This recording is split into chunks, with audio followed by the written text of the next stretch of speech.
My name is Elam Holly, and I am the CEO of First Partners Bank, member FDIC.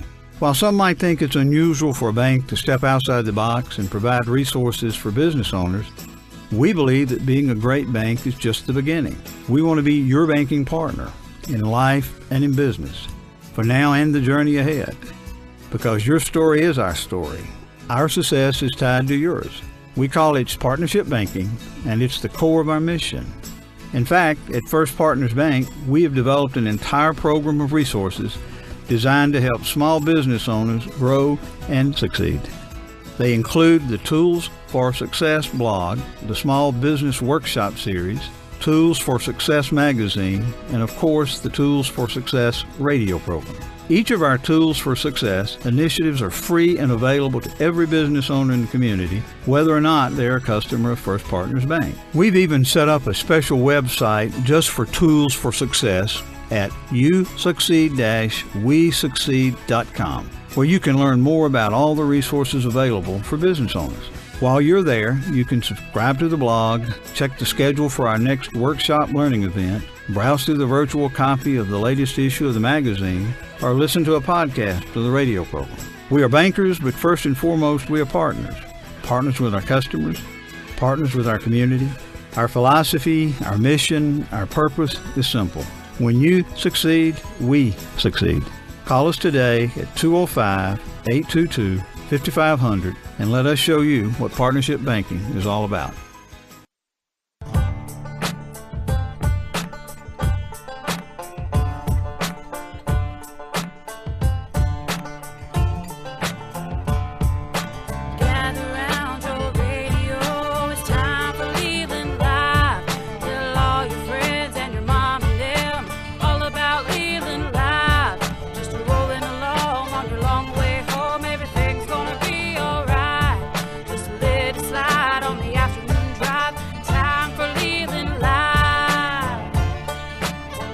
It's 6:05 as we truck right along here tonight in the dark. Last hour of the show. One of my favorite segments. I start learning stuff in these segments. Our friends at First Partners Bank bring us this roundtable discussion about business and success and figuring this stuff out, trends and all this stuff. Tonight, one word on the table, and I'm not sure I totally understand it, but I want to understand it. Millennials. A funny word, a funny description for people. I don't even know how it came about. And we're also going to learn another phrase in just a minute, AJ. I found out during the break, and you may fit in with this. I want to welcome to the show tonight Dawn Burke, who is, here's her title. This is what we're going to learn. Mm-hmm. Say it for me. I can't even say it. I am the VP of People, of all people. AJ, I'm the VP of you as well. She is the Vice President of People at DAXKO. What do you do? I think very highly of myself. What do you do at DAXKO? I'm the VP of People at DAXKO. We're a tech company, and actually, I mean, as you'd probably imagine, VP of People is simply stated VP of HR. It's the old human resources word. Right, which we, again, I love my HR brethren, but we really don't like the term That's HR. That's a boring word. That's a boring word. You say HR and I start glazing over like a Krispy Kreme. Well, yeah, right. But that's delicious. But VP of People, and I'm going, okay, tell me more. Well, I think the name says it all. We're when you're in the tech world, and millennials, again, it's about engagement more than anything. And typical HR folks, unfortunately, kind of put ourselves in a position where we get a bad rap, but it might be warranted at times. So again, we want to get out of this philosophy. I'm part of the new HR, which is more about engagement and culture as opposed to just policing policies and these sorts of things. So VP of People. We think that says it all. We're the people team. Okay, with that little hip title, does that mean you do more than paperwork for insurance and filing and all? You're making sure that the people are in a thriving environment and everybody's happy. Culturally happy. People are treated fair. There's transparency. People's voices are heard. And then, of course, again, it's kind of, our company sometimes, for better or worse, has kind of been compared to like the Google of Birmingham. Okay. So, again, we're tech. So what does that mean, though? Well, again, we're riding around on skateboards in there. A little bit, yeah. How about that? A little bit, but our culture isn't supposed to be. It's more about collaboration. Right. So if having weekly lunches gets people together, because we do give weekly lunches, or having a scooter, if that gets somebody to a point where if they've been working a 60-hour work week and that lets them blow off a little steam and have a little fun, we say, again, more of it's to help with collaborative workforce as opposed So to it's a just creative environment. You want people to be relaxed. I couldn't have said it better. Really? That's really it. I went to produce a television commercial at a facility one time that we were renting, and they had a Space Invaders machine in the break room. Yeah, I was right like, on. I want to work here. I want to work here So right now. that means you are Gen X, correct? I'm totally Gen Right, X. me Big too. I'm X. how about you? I'm firmly planted I'm like in on Gen one X. end of Gen X. If What- you would have said Miss Pac-Man, that probably would have been nothing right there. Hey, I got 99,000 on Miss Pac-Man. I'm proud of I it. know. High score at the mall. Yeah, on the Space Miss Pac-Man? Invaders, On the I Miss think I went all Pac-Man, the way yeah. through. You get to like 10,000, get Yeah, back to zero. but don't mess with me on Galaga. I will own you on Yeah. Galaga, and that totally outed me. So, do video games define your video game orientation? Defines your generational status. Yes. What is a millennial? Millennial is anybody typically, and me and Bethany and AJ were talking about this. Typically, it's anybody born after 1980. But Okay. depending on your the recent paper, that can go back and forth 5 years or so. Yeah, But typically, 1980 to 2000, To give or 2000. take a To couple years. 2000. What's the generation after that? They just Snot make it nosed up. brats, They punks. just make it up. Can I name them? Can I name them? Go for it. Snot nosed punk brats. So we've got a 20-year. What a hater! What a hater! From 80 to 2000, you got a roughly 20-year box there. So my kids were born in that zone. They're millennials, Yep, you're right. and they've got a reputation. Yes. What is it? I think it's sometimes an unfair one, but typically people say, man, they're entitled. They Yeah. feel entitled to everything. Or lazy. Lazy. Now, again, Gen X, our generation. This is why I think that is the entitlement moniker is pretty unfair in a lot of respects, and we'll talk about that tonight. But you have to remember, we were considered slackers. Yeah, Right, Generation Gen X X, is right? slackers. That's what we're supposed to be. And again, we're all the Breakfast Club. Right. That we're was the, us, I right. was probably Ali Sheedy. I'm the not long-haired you. dude There that's you go, mad at right? everybody. I wasn't pulling off the Molly Ringwald very well. I don't think I was in the club. Yeah. Oh, yeah, right. That was too weird. Yeah, I get you there too. But I think again, entitled is typically what people go to with they think about Generation Y or millennials. Like, oh, they want everything. They had helicopter parents, and they come in and they don't know the workforce, and they want to come in whenever they want. And they want to blah blah blah blah blah blah. Spoiled. Spoiled. Constant praise. Is any of that true? I think there is some truth, but I think in a lot of ways it's more of an asset. And again, it is the next generation. How's that an asset? To have Well- some entitled, spoiled brat in your office. Right. Well, again, if it And if some of my employees are listening, I'm not talking about you particularly. And if you are That's thinking right. that, then you are But that if you one. show up You're with a right, skateboard right. tomorrow, we're going to have some That's issues. right. That's right. Well, again, when we look, I guess if somebody's entitled or spoiled, clearly that's not an asset. However, one of the things that millennials do bring to the table is they love entrepreneurship and they like to own things. So people might say they feel entitled to everything, but let's flip that around. In the workforce, particularly workforces now that have to be changing quickly, very flexible, giving somebody who wants to own things some autonomy and giving them a voice to do these things really benefits companies tremendously. So I would say with your new hires, give them a project. Let them own it. Let them own the success. Let them own the failure.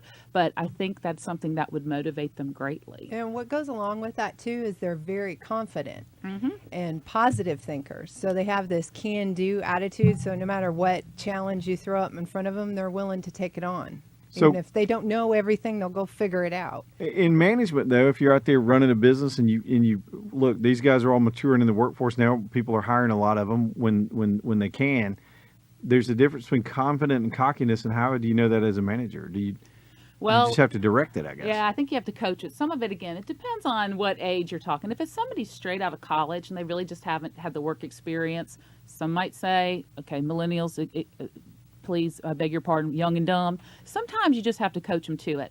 But a lot of times it's just you have to recruit well. You have to recruit very well and make sure when you're In interviewing. any generation. And this is in any generation. True. Right. You do, absolutely. It's in any generation. You just have to be sure that you're trying to get from what can you do for me, the company, rather than twisting around on what can the company do for you solely. And that's, I think, where millennials get a little bit off point. Are they team players?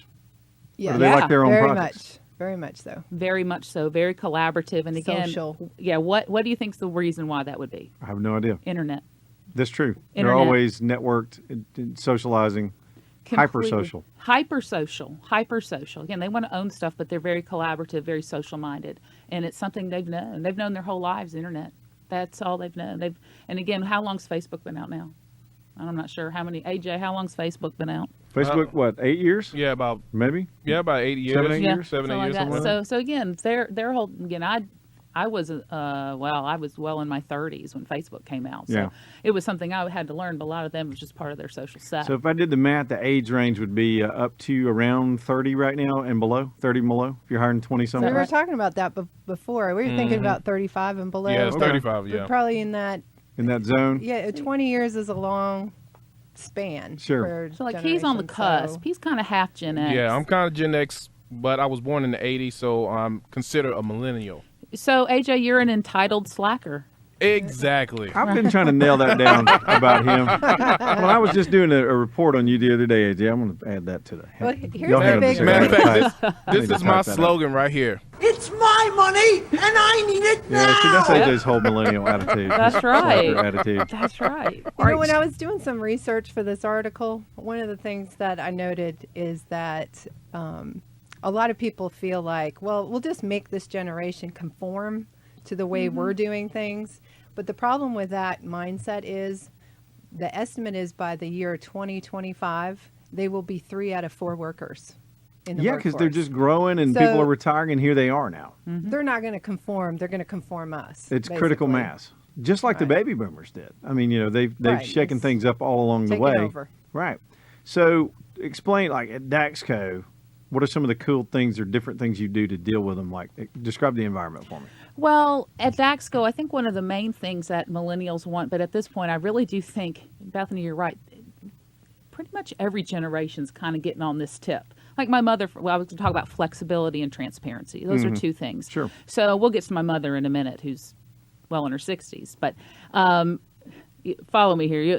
I will get back to it. So some of the things that we We're do with you. there is we're a completely open environment. No offices. CEO is out in the open. I'm out in the open. All of the executives are out in the open. One big room? Well, there's certainly different sections off, and there's pods per se. Sure. But nobody has an individual office.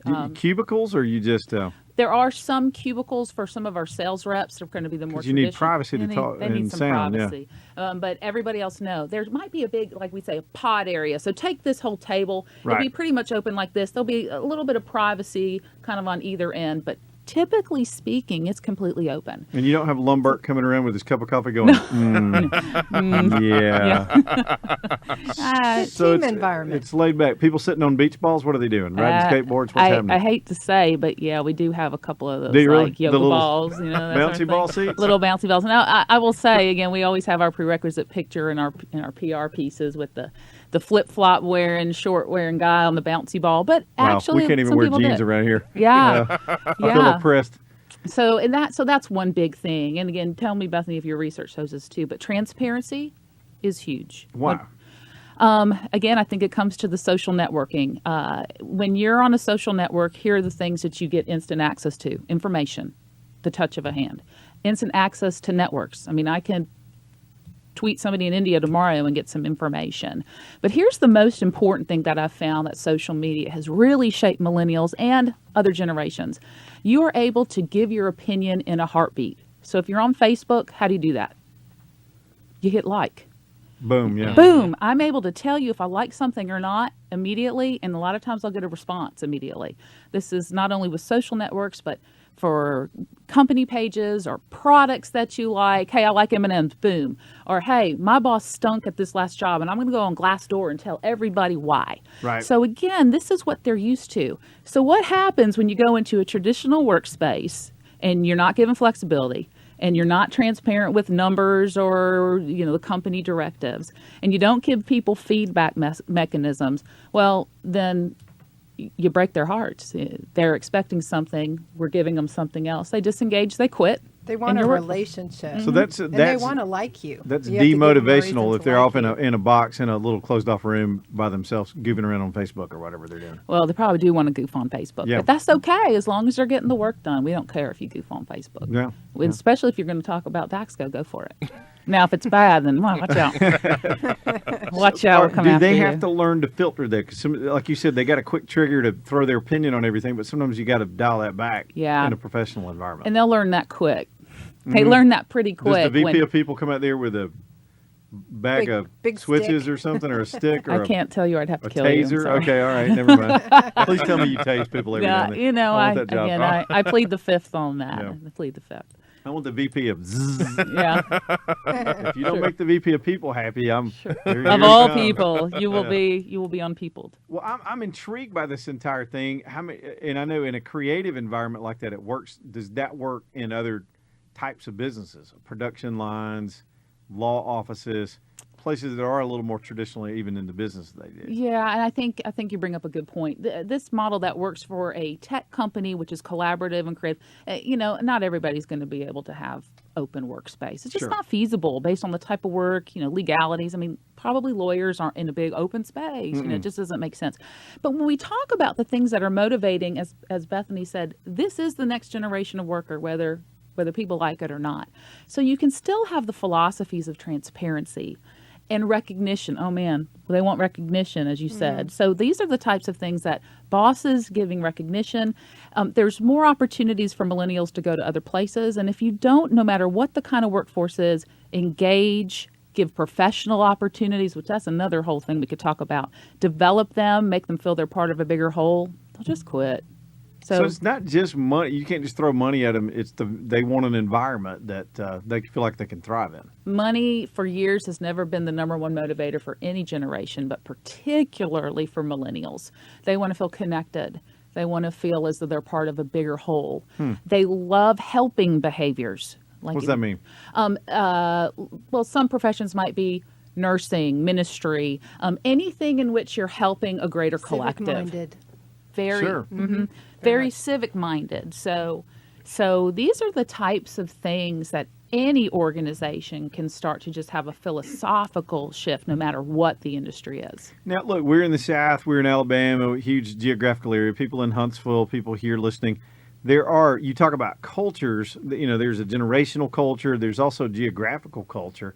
Are the millennials in Alabama, do they behave the same way as the trends of millennials in Seattle or Kansas? Because, I mean, they are so interconnected. Even dialects, things are changing culturally. We're all connected some way. Right. Are they all kind of generically the same around the country? In my opinion, yes. I haven't read anything that shows that there's any kind of regional differences, and the basic philosophies or motivators of millennials. The differences would be the same differences for all the generations in those areas. Sure. But I mean, they grew up in this interconnected world where they're exposed to other cultural things outside the box of whatever your geography is. And That's I wondered true. if any Southern was still coming through with this generation. Because honestly, with my own kids, they're in their early 20s. They're in that group. I don't see culturally some things I grew up with, and I guess that's always true with each subsequent generation. Like what? What do you mean? Well, I'm from the South. I'm from Alabama, from a small town, and Sure.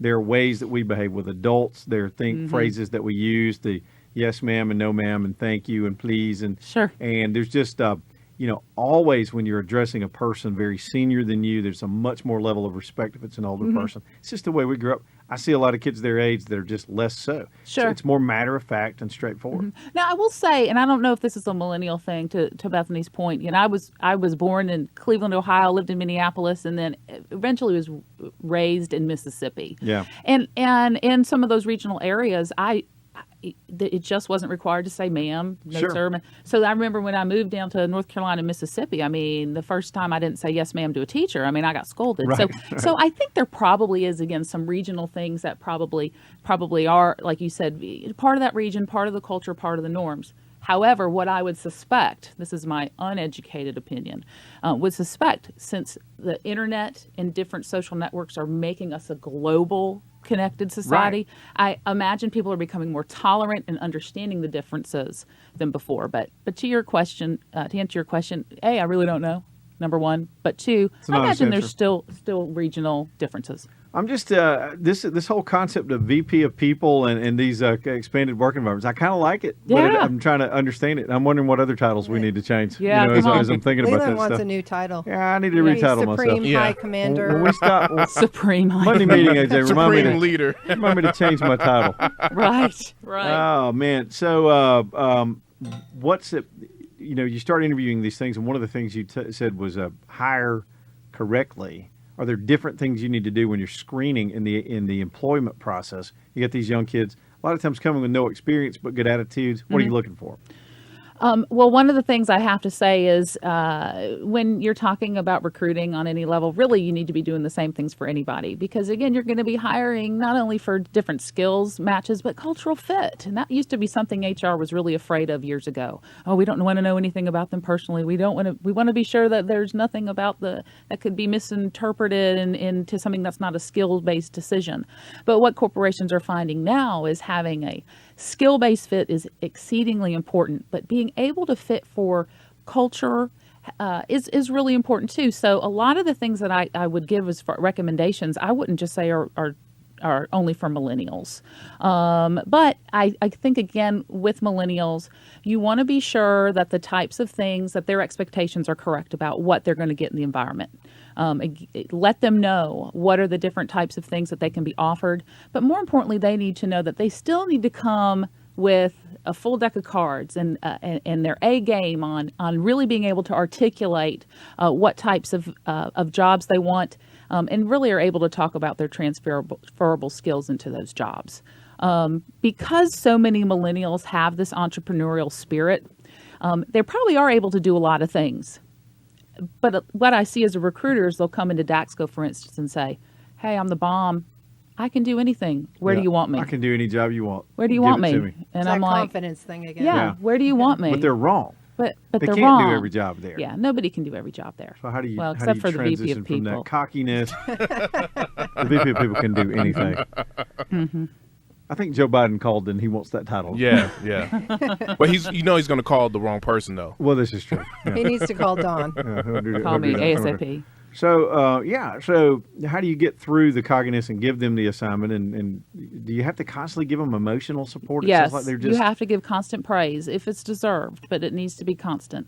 Again, money isn't a big motivator, and also promotions aren't a big motivator, surprisingly. Professional Titles development. and promotions, the typical... Again, people want to feel as though they're growing, but not in the typical ways that our generation was used to, or our parents' generation. Professional development and learning more, being cross-trained, that a lot of times is a big motivator for millennials. And they want to be happy at work. And I have never had somebody who's engaged say that the reason they stay is money.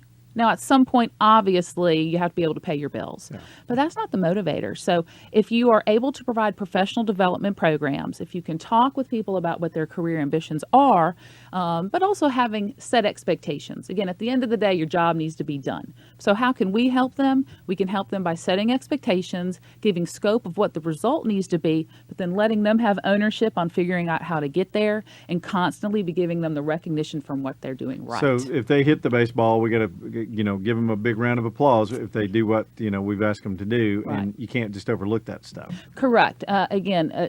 Praise, recognition is important for anybody. I like to be praised. I mean, I need my hair stroked every You now look and good then. tonight, Oh, Dawn. thank you. You look Thank fabulous, Dawn. I Miss try. VP of Good people. AJ's I like that peeking around scarf. the corner. No, thank you. No, I got the hat here, but Aren't it we all can't- motivational right now? Hey, now when does this turn into everybody gets a trophy at the end of the season? I mean, is this how these kids grew up? Is that what we're Yes. doing right now? The kids grew up that way. There's a lot of people call them the helicopter parents Right. that hovered over them. Not all of them. Yeah, not I you. didn't raise my kids. But Or some you, of them, yeah. right. So there is no doubt that I think there is collectively this opinion of, and probably deserved, that there needs to be a certain amount of coddling, or everybody thinks they're a winner. Sure. But I think in a work environment, again, I think you have to celebrate the wins when they're deserved.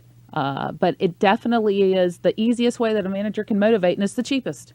On Honest, the flip authentic. side of that, I find that in my personal experience in having millennials work for me, is that when you get them into a performance review, they're constantly asking for feedback, and they take the constructive criticism very well and turn it into a positive. That actually was So- my last question before we run out of time.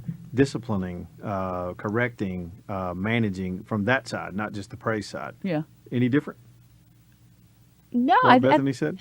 From what you said as far as feedback, disciplining, no. They like to hear what they're doing wrong. So I they can think correct. typically, I mean, again, anytime you give negative feedback, it's going to sting some for sure. yeah. I mean, everybody is human. They don't like to hear that something's bad. But one thing we're looking at now with new performance planning norms, it really is, let's spend the majority of the time, we're going to talk about what you did wrong and we're going to give you the feedback, but let's really talk about what you did right and how your strengths Right, can actually balance it. help you overcome what you did wrong. Wow. You should talk for a living. Hey, yeah, right, I know. What can I You did tell a great ya? job. I mean, I'm Hey. understanding it. I'm digging it. Excellent. Before we totally run out of time, though, Bethany, let's talk about this event. You've got at First Partners, who is the sponsor of these business segments on Thursdays. They've got the Tools for Success magazine. You got a new edition coming out? We do. The end of November, it should be out. If you're a Birmingham area subscriber to Business Alabama, it'll actually be in your December issue. It'll be polybagged with it. Kind of put in there with it. Cool. Yeah. And Dawn's story's in there about her business, or have you already done this one? Is that coming up? The feature article is about managing the millennial workforce, and Yeah. we have a Q&A with Dawn included in that. That's awesome. Now let's talk about this Homewood event. These lunch events to teach small businesses and others how to do things. Got another one coming up in Homewood. Right. This is building a marketing plan. And we talked last week how most business owners really don't have a marketing plan. So the reason is it feels very overwhelming to them. So this is real step-by-step getting through the process of a marketing plan. It'll be January 28th, 11:30 at the Homewood Public Library. And you can reserve your spot by calling Leslie West at 205-332-6620. Outstanding. Good job. Hey, good job tonight. I Thank got to you. come over It here was and fun. see how it goes with. Can I get a tour by the VP of People? Come on over. We got a I think coffee we're in for you. Portland, AJ. We'll get you on a bouncy ball. We'll have a Starbucks and sit on a bouncy ball. Back in a minute. At First Partners Bank, our passion is for helping your business thrive. As our customers go about the business of building their successes, we're working right alongside them because when they dream, we dream. Part of being successful in business is knowing when opportunity is knocking. When the former owner of South Central Steel began dropping hints that he wanted to retire and sell the company, then employee Andy Schroeder recognized a chance to be his own boss and purchased the company in December 2012. Knowing he was going to need a banking partner to help navigate the purchase, Andy called First Partners Bank. He says, the experience at First Partners Bank was personal. Their team was intimately involved with every step of the process. As a customer of First Partners Bank, you enjoy the privileges of our partnership banking philosophy. What's more, First Partners Bank has the business banking solutions specifically designed to save your business time and money. Discover what it means to have a banking partner, because when you succeed, we succeed. Call us today at 205-822-5500 or visit our website at firstpartnersbank.com. First Partners Bank, member FDIC.